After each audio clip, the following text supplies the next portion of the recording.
Buya Hamka. Beliau terkenal dengan Buya Hamka. Karyanya mulai tafsir Al-Azhar hingga novel yang berjudul Di Bawah Naungan Ka'bah. Selain ulama, beliau juga seorang sastrawan, budayawan, sekaligus politikus yang disegani di Indonesia, sehingga mendapat gelar pahlawan nasional.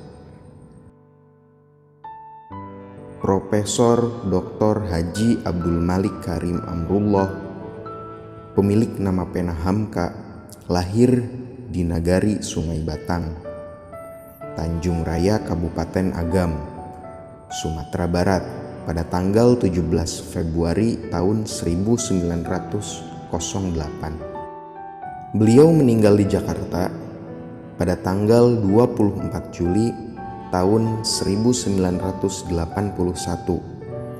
pada umur 73 tahun.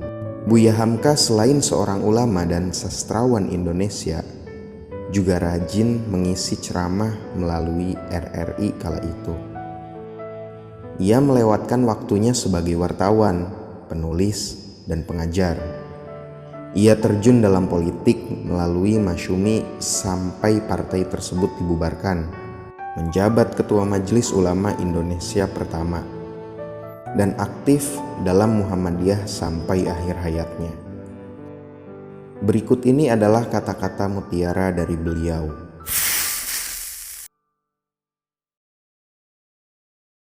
Tuan boleh kata Muslim itu fanatik, tapi Tuan juga harus dengan kata hati Tuan bahwa itu adalah modal besar bagi kemerdekaan Indonesia. Untuk Tuan tahu, itu bukanlah fanatik, itu adalah gairah. Jangan pernah merobohkan pagar tanpa mengetahui mengapa didirikan. Jangan pernah mengabaikan tuntunan kebaikan tanpa mengetahui keburukan yang kemudian Anda dapat.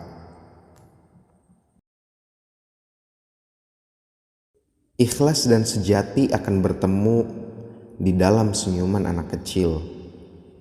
Senyum yang sebenarnya senyum yang tidak disertai apa-apa.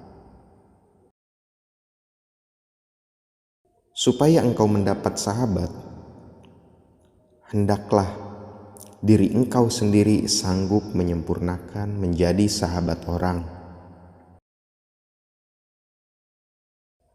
Seseorang yang menolak memperbarui cara-cara kerjanya yang tidak lagi menghasilkan, berlaku seperti orang yang terus memeras jerami untuk mendapatkan santan. Agama tidak melarang sesuatu perbuatan kalau perbuatan itu tidak merusak jiwa. Agama tidak menyuruh kalau suruhan tidak membawa selamat dan bahagia jiwa. Kehidupan itu laksana lautan. Orang yang tiada berhati-hati dalam mengayuh perahu, memegang kemudi dan menjaga layar, maka karamlah ia digulung oleh ombak dan gelombang, hilang di tengah samudra yang luas. Tiada akan tercapai olehnya tanah tepi. Adil ialah menimbang yang sama berat, menyalahkan yang salah dan membenarkan yang benar, mengembalikan hak yang empunya dan jangan berlaku zalim di atasnya. Berani menegakkan keadilan walaupun mengenai diri sendiri adalah puncak segala keberanian. Tegakkan cita-cita lebih dahulu sebelum berusaha. Kecantikan yang abadi terletak pada keelokan adab dan ketinggian ilmu seseorang, bukan terletak pada wajah dan pakaiannya. Membaca buku-buku yang baik berarti memberi makanan rohani yang baik. Karena apabila saya bertemu dengan engkau, maka matamu yang sebagai bintang timur itu senantiasa menghilangkan susun kataku. Kalau hidup sekedar hidup, babi di hutan juga hidup. Kalau bekerja sekedar bekerja, kera juga bekerja. Sebesar-besar atau seberat-berat urusan, jangan dihadapi dengan muka berkerut. Kerut muka itu dengan sendirinya menambah lagi kerut pekerjaan itu. Iman tanpa ilmu bagaikan lentera di tangan bayi. Namun, ilmu tanpa iman bagaikan lentera di tangan pencuri.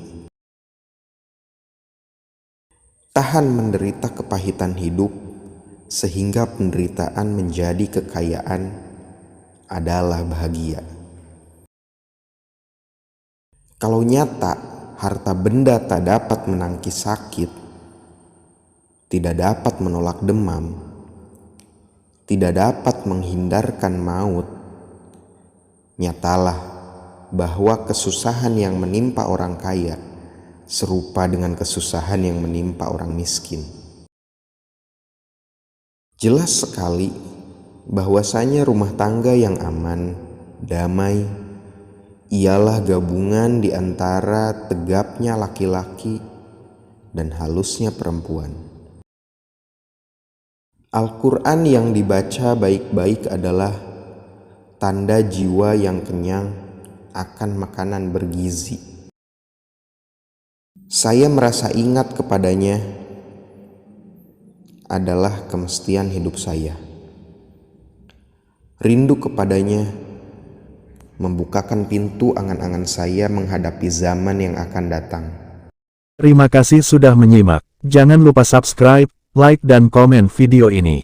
Silahkan request di kolom komentar kata-kata tokoh yang ingin Anda dengar.